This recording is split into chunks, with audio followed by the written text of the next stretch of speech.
Hello, Pokey people, what is up? Don't mind the janky setup with the stand in the shot and the out of focus playmat.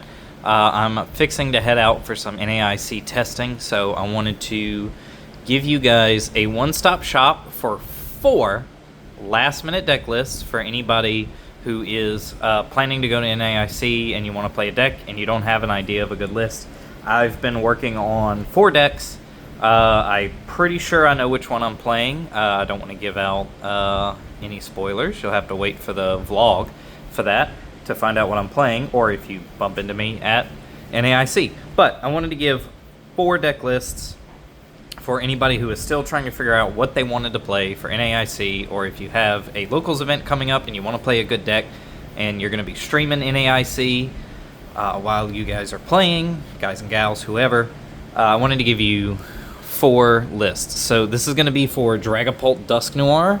So we're going to be playing a 3 Dragapult, 4 Drakeloak, 4 Dreepy line. And then this is going to be a 3-2-2 Dusk Noir line.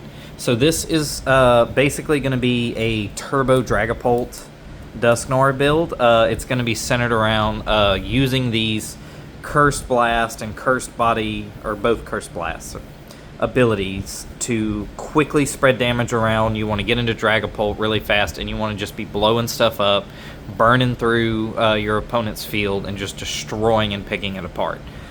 So this entire deck is designed to do that. We have 2 Badoos to item lock our opponents so that we have time to set up our Gardevoirs, 1 Hawlucha for the placing of damage counters to get 70 HP Pokemon within range, and then a Pheasantipity to help us draw cards.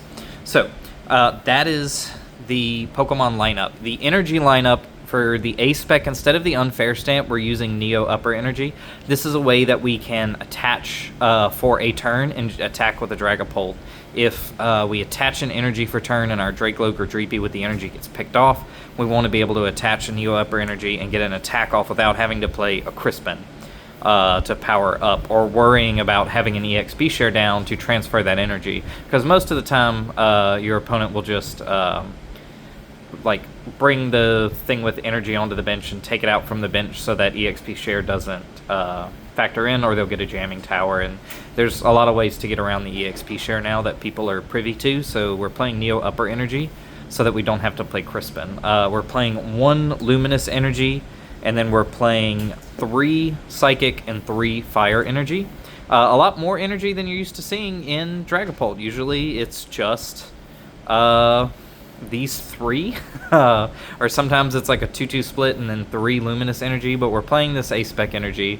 We have a Luminous so that we have a card that can provide either or, and then we have 3 of each so that we have plenty of access. We're playing 1 Team Rocket's Watchtower.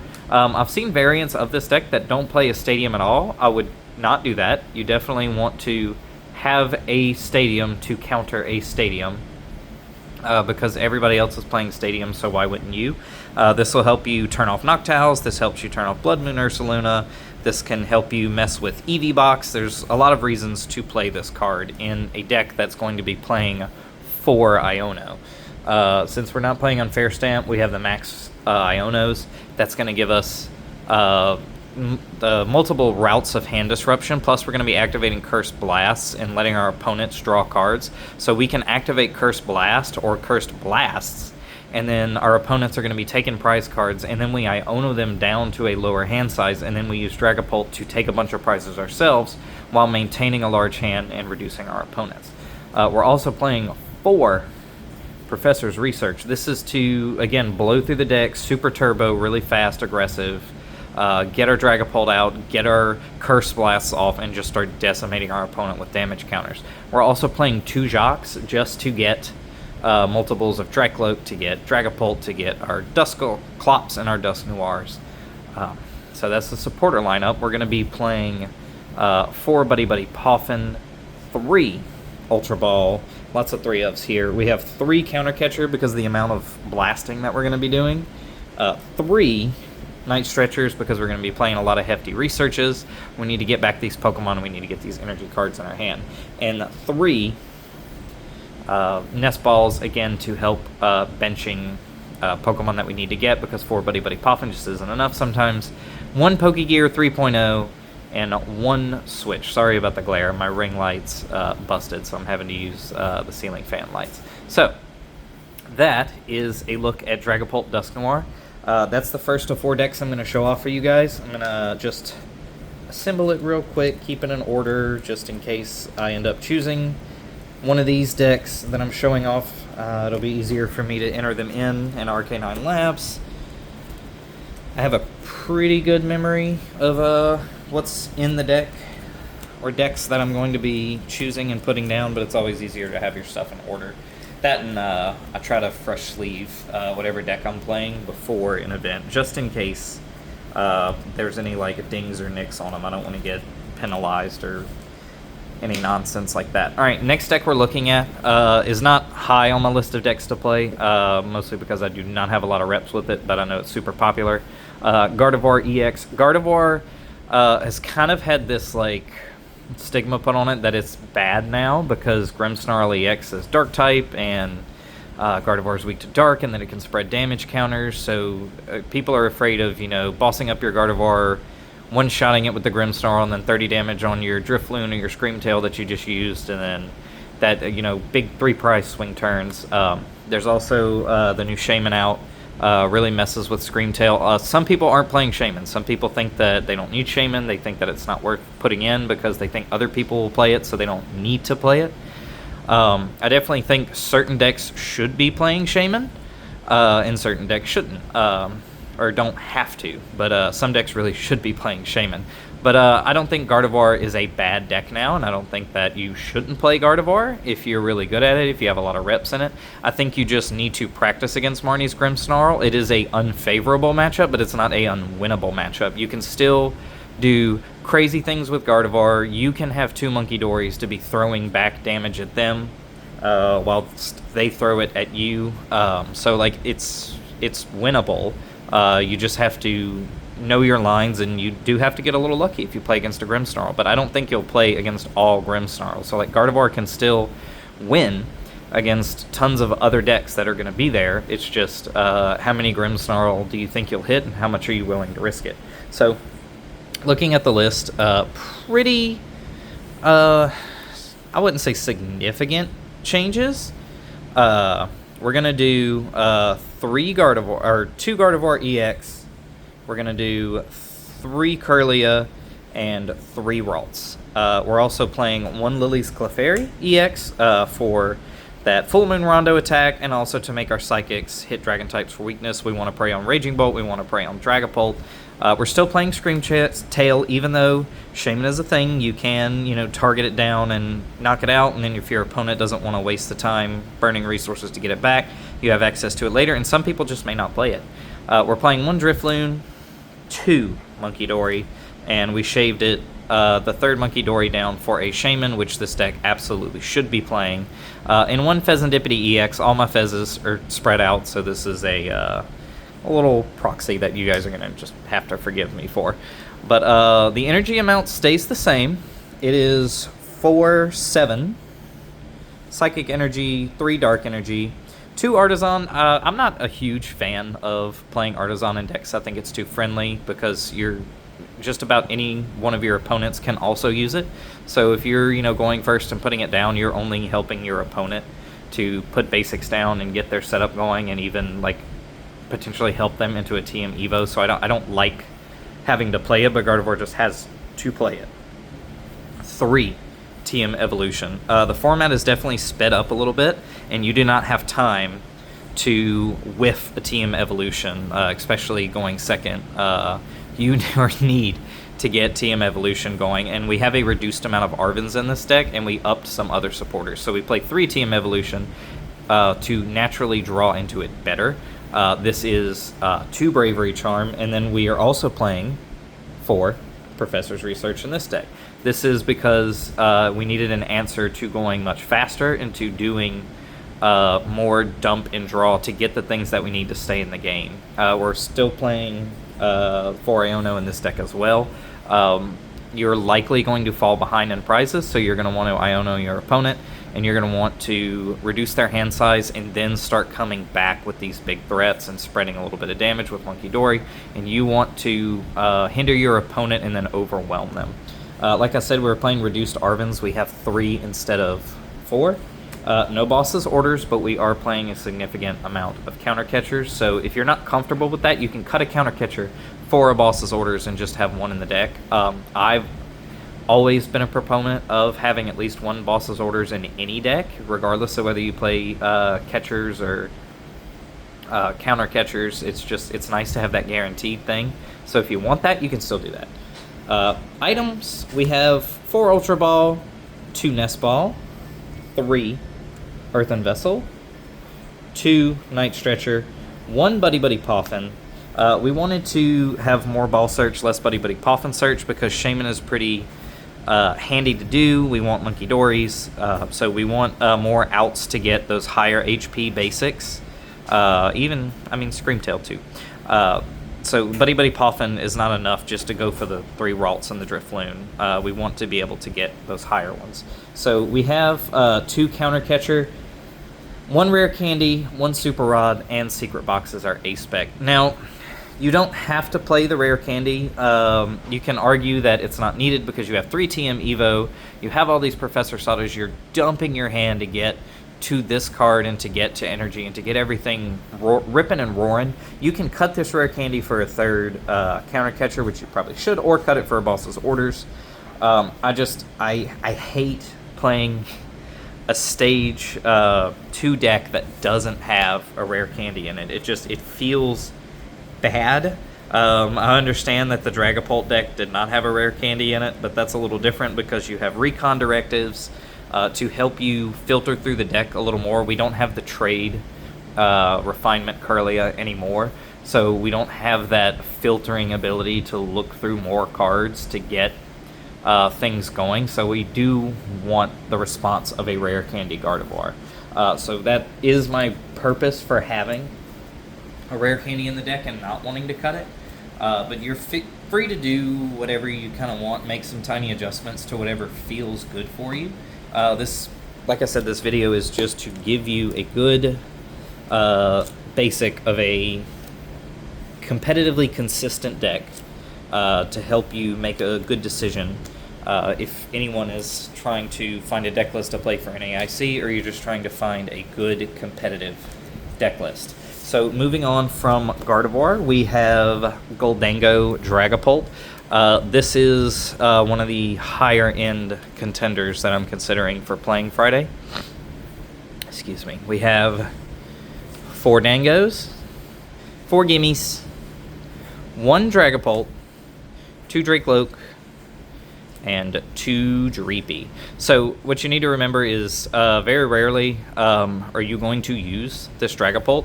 If you put a Psychic or a Fire Energy down turn 1 on one of these guys, it's likely going to die. Your opponent is going to chase it down and try and kill it, but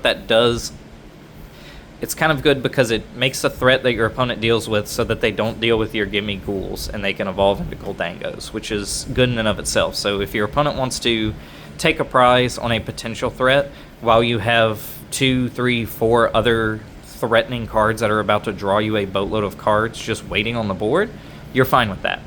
Recon Directive is really good. If you can get a Dragapult going, it's only good things. You kind of really want to against Joltik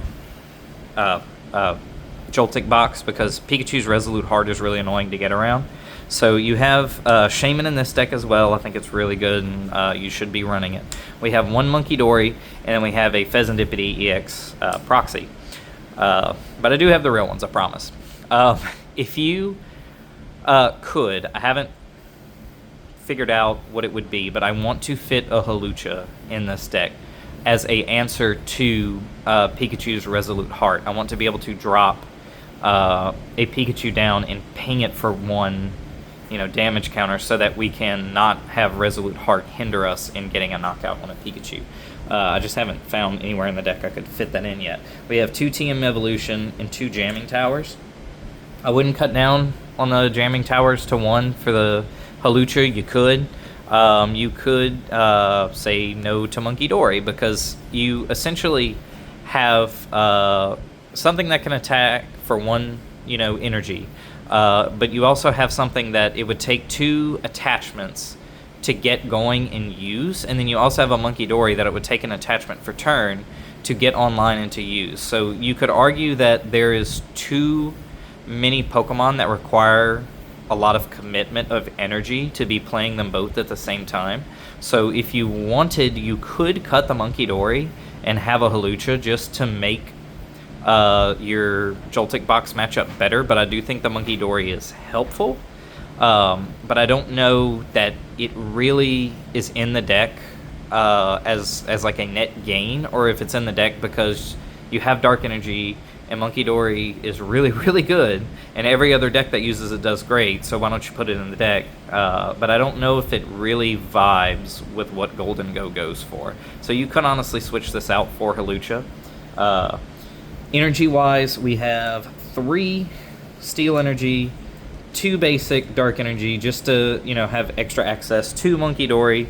If you remove Monkey Dory, you could remove the Dark Energy and just play 1, and then you have an extra slot for something else. You could honestly put a Crispin in to power up your Dragapult in 1 turn. If you get a good setup or get that TM Evo going, and then next turn you're like, man, I want to Phantom Dive, I want to put some damage, I want to boss up something, I want to do a Phantom Dive, I want to ping into the Pikachu to get the Resolute Heart ability off line, and then I want to take out that Joltik over there before it becomes a Galvantula. And there's cheeky stuff you could do if this was a Hawlucha and you had the 1 extra energy space. Supporter wise, we're playing 4 Arven, 3 Cypher, 2 Boss, 1 Iono, 1 Turo. Turo definitely needs to make its way back in the deck. There's not a ton of switching options. And Maractus and Sudowoodo both have corner ability attacks that keep you from retreating. That's definitely something your opponent's going to try and do, is bring up one of the Golden Goes that doesn't have energy, Iona you to a low hand, and corner you so that you can't retreat and get energy. Or they could bring one up that doesn't have energy, Iona you and Itchy Pollen you, and if you can't play Switch, he has 2 retreat costs, you're not moving it, and maybe you miss an attack for a turn, and sometimes that's enough to lose you the game. So I would definitely leave in the Turo. I've seen it making its way back into a lot of decks, and I think it's a good thing. 4 superior energy retrieval, sorry. 4 Buddy Buddy Poffin, 2 Nest Ball, 2 Night Stretcher, 2 Counter Catcher, and then a bunch of 1-ofs in Switch, Ultra Ball, Earthen Vessel, and Energy Search Pro. Obviously, that's the A-Spec we're going to play. So, that is the Golden Go deck. We're going to speed through with the last one so that the video isn't super long. Let me clean this up here real quick. We'll get to our last deck list for the video, which I'm sure fans of the show know that I would save the best for last. Raging Bolt. Love this guy. We're going to burn through really fast. This is one of the more updated lists. This is 2 Raging Bolt, 3 Teal Mask Ogerpon, a 3/3 line of Noctowl. We have the 2/1 Hoot Hoot split with the ability that it can't be put to sleep. This is just so that it has an 80 HP, so it can't be Hawlucha plus Phantom Dive for knockout. It does have 1 extra retreat cross, but we're not worried about our basics retreats because we have Latias in the deck. Here are 2 Fan Rotoms, 1 Ditto for swapping out. It's something that we can fan call into and then get Latias down and retreat whatever's in the active, or if it has 1, we can attach retreat, bring it up, and then put whatever basic we want in the active into the active. We have Slitherwing. We have Baby Raging Bolt, which I'm still leaving in the deck. Yes, Shaman does hurt it, and Shaman does stop it, but not everybody's playing Shaman. And you can't Buddy Buddy Poffin for Shaman, so your opponent might not be able to get it down in time before you can make use of this. Iron Leaves EX is back in the deck for the Marnie's Grimmsnarl matchup. This is to help you have a way to one-shot one without dumping, I believe it's 5 energy that you need, even still after it takes a few damage ticks from its own Frostlass. This is just for a quick knockout on that, and it also is a switching option so that you don't get something brought up and then locked in your bench slot. We are playing one Mew, we're playing one Squawkabilly EX, one Latias EX, and one Pheasantipity EX. All support Pokemon. We still want Squawkabilly for those big explosive turns. Mew has to be in the deck to protect us against Iono, Watchtower, like bricking. Latias Essential, Pheasantipity to help us draw cards. We're going to be playing 6 Grass Energy. I will not go down to 5. You can fight me. 3 Fighting, 3 Lightning, 2 Area 0 Underdepths, 1 Jamming Tower. You can play 4 stadiums. If you do, do a 2-2 split of 2 Jamming Tower, 2 Area 0, or 3 Area 0 and 1 Jamming Tower. Supporters are Sada, 2 Crispin. You can cut this down to 1 and play a Blood Moon Ursaluna if you want to have a attacker that doesn't need to be powered up. 1 Boss, 1 Judge, 4 Ultra Ball, 4 Nest Ball, 3 Earthen Vessel, 2 Night Stretcher, a Energy Retrieval, an Energy Switch. This is the GOAT of the deck. Do not take this out.